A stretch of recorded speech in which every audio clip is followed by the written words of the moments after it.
Hello, this is Sabina at Cross Keys Crafts. Well, you can't see my hands as you normally do because I just wanted to show you these. As you might know, if you follow me, I got married 2 weeks ago and I've got loads of these balloons here and they're nearly deflated. Some of them are still flowing quite nicely. But I'm a little magpie and I love anything holographic, so I thought it would actually be a pity to put these in the bin. I've got so many though. Some of these I thought I will just use as gift bags. I will just cut them open where they were tied, just let the air out, store them, and whatever I have to give away, I could just cut these open and or cut the opening a bit wider, put something in there and just tie a ribbon round. That might be quite useful.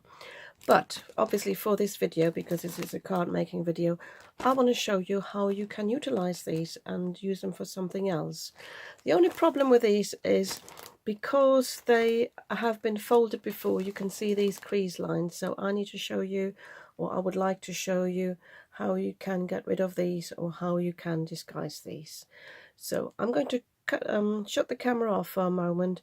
I will let the helium out and then we can work with the flat balloons. So I've cut the balloon apart on the edge and I've cut one of the panels into half, but I'm not cutting it any smaller because it already starts rolling up, and I think the smaller you cut it, the more difficult it'll be to be used. So I have cut myself a piece of scrap cardstock. This is just a thin one. I think it's 160 GSM, but this will be enough just to be able to use this. And you can use double-sided adhesive sheets, but I think for the first technique and what I want to use it for, that would just be a waste of good supply. So I'm just using a glue stick, and I'm going to put glue stick all over this card, and I won't be using the whole panel. The only important thing is that you don't have any thicker bits that you sometimes get with a glue stick, so make sure you flatten those because you don't want them to show through the cardstock, through the foil. So I'll try to get to the edge, but I know I'm cutting the panel down later, but I do want to cover this as good as possible, can't speak English anymore, as nicely as possible, just to make sure if I want to use it for something else than my first technique, it at least will be covered everywhere. So, and I'm now setting this down, trying not to get any creases into this. So I'm just putting it down on one side and then just laying it down, flattening out. And once I've got it on the foil, I will actually take the weights off there and trying to get all these little bubbles out. I don't know if the camera picks those up, but I've got a few bubbles there. And if you use double-sided adhesive sheets, that might actually be quite difficult to get out. There is a little trick. If you've got a really big bubble in it, you can just poke it with a little needle and let the air out. But I think this is fine now. Don't know if you can see. This will be fine for what we're using it for. So I'm leaving that to dry for a moment. And I'm going to do the same one again with the glue stick because I will need two panels to show you what we're going to use them for. For the first card, I would like to use this now for a background, and I can use this now like normal foiled cardstock because it is fairly smooth now and I've glued this all down. I recommend that you cut this to size before you put it through with an embossing folder. I have chosen this one here. This is from Creative Craft Products. It's a gingham folder, and I think this is really nice. Because the foil is so bold, I wouldn't use anything too busy. For example, I've got a flowery one here. I wouldn't choose that. So anything that's sort of calm. I also thought maybe the honeycomb geometric pattern would be nice, but nothing too busy, I suggest. So I'm going to cut this to size now. Originally I thought I would leave it as a 5x7, but I think I will cut it down just to a smaller panel, probably a 6x4 to use on a smaller card. and then yeah, I'll show you how we continue from there. As I do every time when I put things through the embossing folder, I'm going to mist this from the back just with my water bottle, just a little bit, because I know then that the paper will mould a bit more nicely into the embossing folder. So I'm just lining this up because I want the gingham to be straight. I will even pay a bit of attention to where the pattern is. Just push it all the way in. And now I will put this through my die cutting machine. I've got a big shot fold away and I've just taken the bottom plate away, but I know that this will be a bit tight. This is why I'm doing it off camera, because my machine will make an awful noise and sometimes it even catapults the plates out on the other side, and I want to spare you that. So this is the result. It did fold over a little bit on the top here, but I can just fold this back before I glue it onto the card base. But I think this is really cool, and you can't tell that this was a balloon before. But this is why it's so important to glue this down properly so it won't come off. I might actually have to trim this there because I think it's got to do with the length of the embossing fold, and I think that's just the edge where I wasn't supposed to push it in that far. But yeah, I think this is really cool. So I'm going to show you now quickly what I'm doing with the other piece. I want to use that in a different way, and then I'll show you how to turn this into a card. In order to tame this really shiny cardstock down, I have decided to mat this on a black piece of cardstock, but obviously you can use other colours. And I will also find some embellishments to tame this down a little bit. So I've decided on using this sentiment die, Happy Birthday, with a shadow die. And this shadow die I will also cut out of black cardstock. If I had thought ahead, I would have been able to cut this out of this panel and create this card differently. And I will link to a video below where I think I did that. But because I've already embossed it, I don't want to die cut from this now because that will flatten the piece again. So I will cut this from black cardstock. And then with the second piece I have created, and this is why I told you to glue it down thoroughly, I will cut my sentiment. So when I've cut it, I know it won't come apart, the foil won't peel off again. I will also then cut pieces from the black cardstock, and this here, this is a little hard die which cuts out a frame and the inner, so I can use that in black and this cardstock. And I've also got this bottle. I have got a matching glass, I can't find it, and this is why I ended up with a heart instead. And I will cut this in black cardstock again, but we'll just cut out this little piece, or this will be cut out automatically. So I will either insert another piece or I will just let the back shine through. I'll have a think about that when I've done it. But this will help me to tame this down a little bit. And I do really like the combination of shiny pink and black. I think this can look really elegant rather than looking too girly and too Barbie. Okay, I'm just popping in between. With this one, I've die cut it and it seems to have cut through, but I'm really struggling peeling this off and it's making funny noises. And I think this time I'm going to use double-sided adhesive. I'll just show you, I've got this strip here and it's really thick one. I've also got some cheap one. I think it's worth me using that. And when I put it through the die cutting machine, I will use it with a bit of pressure as well, just making sure, because this obviously has got like a plastic film in as well, and I think that might be worth using for die cutting the sentiment because it's so fine and so delicate. This time that worked so much better, and I also put it on black cardstock, which I think is quite nice. So I'm going to glue this down off camera now with my two-way zig glue, which is nice for fine details. So I will glue this onto the shadow. And for the other embellishments, I have got obviously both parts of the pink heart, and I've got both parts of the black heart. And when I was playing around at first, I thought I'd just use it like this. But I find again this looks a bit too girly and is a bit too much, but it really depends on your preference. But I thought I could either just use the silhouette like this, or I quite like this one as well. I could maybe mix it up a little bit and add that on the top as well. Just glue it down like this. It does disappear a little bit, but only until you sort of tilt it. So I'll have a little play. These though, because I'm gluing them onto foil, I will use my collal glue, but I will get one out where my fine tip is not broken, just so I don't make a mess. And I think I will cut another piece here from the pink foil just to inlay this. I think that would look a bit nicer than just having this straight on there. So yeah, I will do this all off camera and then I'll show you the finished card. So my first card is finished.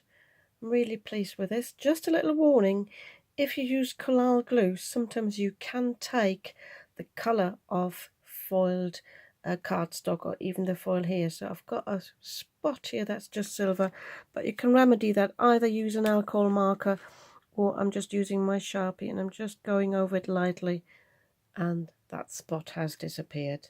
So as I said, just a little word of warning. So that's the first one.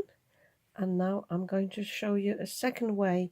This obviously is just more or less using the foiled piece as a background, and then obviously we've got it for sentiment. With the other one, I like to reverse that. So I'll still have it as a background, but the main feature will not be the cardstock, sorry, the foil. It will just be a background for the actual front of the card. For the second card, I'm using these butterfly dies, and these are from Sasha Reed. They were released, I think, last year. Apologies if you haven't got these, but maybe you can alter this idea for dies that you have. My idea was to cut this from a front panel, so basically I've got creating a window. So have a think what dies you have got in your stash. It could be even like a background die. I can't think of at the moment what they're called. So anything where the background, which then will be the foiled piece, will peek through. So it doesn't have to be a motif like an animal like this. For my card base, I have cut this myself from an A4 piece of cardstock. This is a 300 GSM, but it could be a bit lighter. And I've cut this to 6 by 4 1/8, basically just to fit this butterfly, because it is quite big. And I've cut a second panel, just a single one, that fits quite right on the front, and I'm going to cut this butterfly out of this panel. But I will put this panel back on afterwards, and I'll show you what I want to do with this. And I will also cut this, by the way, this is the butterfly that has got the biggest holes in the wings, and I will cut a second one from the one that has got the slightly smaller holes. There's also one that doesn't have any holes. These are just to emboss or to do some stenciling on there, and there is a fourth one which I haven't taken out of my cabinet. So I will also cut this from a piece of white cardstock, and then I'll show you how to quickly assemble the card. I have die cut my two butterflies. I decided to cut this one twice rather than having the one with the smaller holes on here, because I think this would look nicer shining through like that. I've also cut the one that's got the antenna, just the middle piece, because I just need the head with the antenna to put underneath. Just wanted to show you before I forget, this is the sort of die I thought you could use instead. I think it's called a cover die, but I'm not sure, because you could cut this in white cardstock, pop this behind this, and then maybe add butterflies or something else, or flowers, which would give you a similar look to that, just in case you don't have these butterfly dies. So with this one, I have basically inserted this back into the cardstock here. What I want to do first though is to put this piece of cardstock with a foil on behind this. And I already noticed when I did that, I haven't got quite enough here to cover this, but because I've got these sides here on the wings. It doesn't really matter, it won't show on the other side that you can't see this. So as before, I'm going to glue this down with my collal, but I think I'm also using a bit of tape on the side. It might be easier if I create a little hinge just to make sure I'm not moving this too much and I'm spreading this out evenly. So if I put a piece of tape there, I can just fold it over here and I can just apply the collal glue. And again, being aware that this might take off colour of the foil, so I'm just using this on the edges here, but I want to have it close to the edge because I know this is as wide as my base cardstock, and if I don't have it to the edge then that will come off, so I need to be quite precise here. So I'm just being conscious a bit on the edges here that are really slim. Obviously if you use a bigger piece of card base then you won't have the problem because you will have the edge there. So just moving this around a little bit, and now then on the hinge I can fold this over. I didn't actually need all that glue there, but it doesn't matter because I can now put it onto my card base in a moment.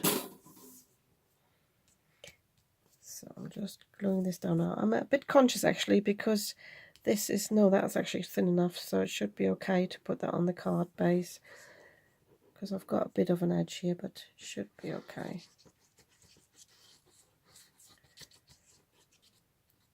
If you want to, you can pop this up on foam as well. So ensure my card base folds up properly. This is, and again, it says the top folding card. I really like top folding cards, so setting this down here, and with the collal I've got a bit of wiggle room to set this down nicely.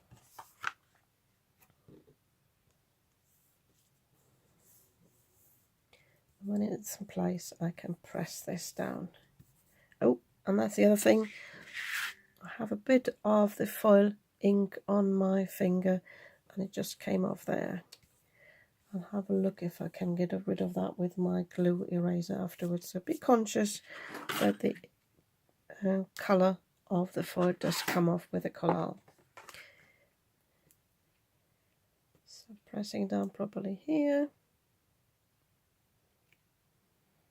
So, and now I can insert this here. Again, I will do this off camera now.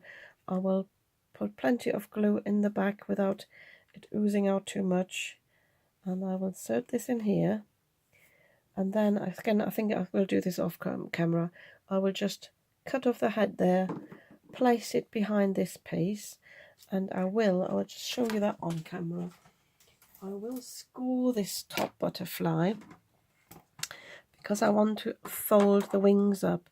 So if I set it down here on my scoreboard like this, I can just pop in right next to the body on a score line there, trying not to go off there, and this one here. Oops. It's not that easy because it is a heavy cardstock. Just seeing where I'm going. Yeah, that'll be fine. So I've scored this there, and then I can fold the wings up a little bit and the body will stay down. I don't want it to be too 3D, but just a little bit. Just like that. And as I said, I will glue the antenna with a head just behind it, and then this will sit on the front of the card. So I shall quickly do this off camera and then show you this finished card. So this is my second finished card. I think this is really nice with just the foil peeping through in the back there. And I've got this lovely dimension here with the butterflies. But as I said, you can create a different background. Just maybe put a butterfly on the side here. And I also wanted to show you, because I will start that soon, I want to start a mix and match series. And I just found these butterfly stems here, and I've got sentiments here that would work nicely with this. Let your dreams be your wings. Spread your wings and fly. That was the one I thought would work really nicely here. But because the card is really small here, I think I wouldn't put a sentiment on this one. I think I will just leave it as it is. But I think this is really nice and would work for various occasions. Mother's Day, female birthdays, you know, girls' birthdays. I think they would appreciate this really. Or even as a get well card. This is really nice, I think. I'm pleased with this. And that was the other card. I didn't mention, by the way, I think that I cut this from my own cardstock. I can't remember. So that's just an A4 piece cut to size, and I cut the actual background a bit smaller. So yeah, so these are 2 ways of how to recycle holographic balloons, if you happen to have any, rather than putting them in the bin straight away. Plus, obviously, my third idea to reuse them as gift bags. I think that works really nicely as well. So I will put mine in stock. I will use some of them and already prepare a bit of holographic paper to use when I need it. But yeah, I think these work really nicely. And if you like these cards too, you might want to give me a thumbs up. And if you'd like to see more of what I'm creating, I post videos normally on a Wednesday and a Sunday. You might want to subscribe to my channel. I'd be very happy about that. And I'll see you soon with another video.